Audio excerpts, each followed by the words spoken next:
गोंदिया में फिर गैंगवार द्वारा दहशत सभा करीब 11 बजे के दरमियान हेमू कॉलोनी चौक पर सूत्रों अनुसार अज्ञात आरोपियों ने शिवसेना के पूर्व पार्षद कल्लू यादव को कमर में गोली मारी, जिससे उसे शासकीय दवाखाने में भर्ती किया गया।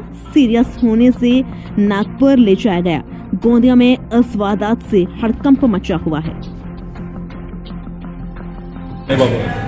हा नक्की कशातला प्रकार आहे याची तपास यंत्रणा जी आहे ती माहिती घेण्याच्या शोधात आहे। आणि सगळ्यात महत्त्वाची बाब म्हणजे की एखादी घटना घडते ती घडल्यानंतर त्याच्या मागचा पूर्व इतिहास काय हा अत्यंत महत्त्वाचा विषय आहे। मग आता एखादा विषय हा एखाद्या प्रासंगिक घटनेतून झालेला आहे, रागाच्या भरात झालेला आहे, कौटुंबिक हिंसाचारातून झालेला आहे की तो पूर्ववैमनस्यातून झालेला आहे, हा महत्त्वाचा विषय समजून घेण्यासारखा आहे। त्याच्यामुळं आजची सुद्धा जी घटना आहे तर याच्यामध्ये आपल्याला तपासाअंतीच या गोष्टी निष्पन्न होणार आहेत आणि त्यानुसार त्याच्यावरती कारवाई केली जाणार आहे। त्याच्यानुसारच त्याच्यावरती जी काही आवश्यक प्रतिबंधात्मक कारवाई असेल किंवा पोलिसांच्या बाजूने ज्या काही पुढच्या सबळ योजना ज्या असतील तर त्याच्यानंतरच त्याचं नियोजन केलं जाईल।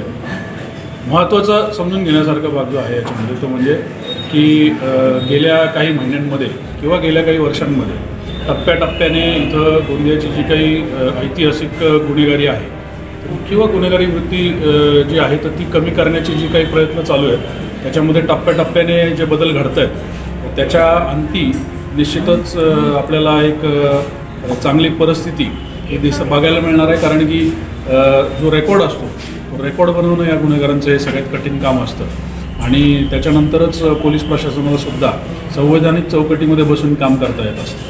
आज दहशत निर्माण झाले, गोंदिया शहर बंद करण्यात येत आहे अशी चर्चा सुरू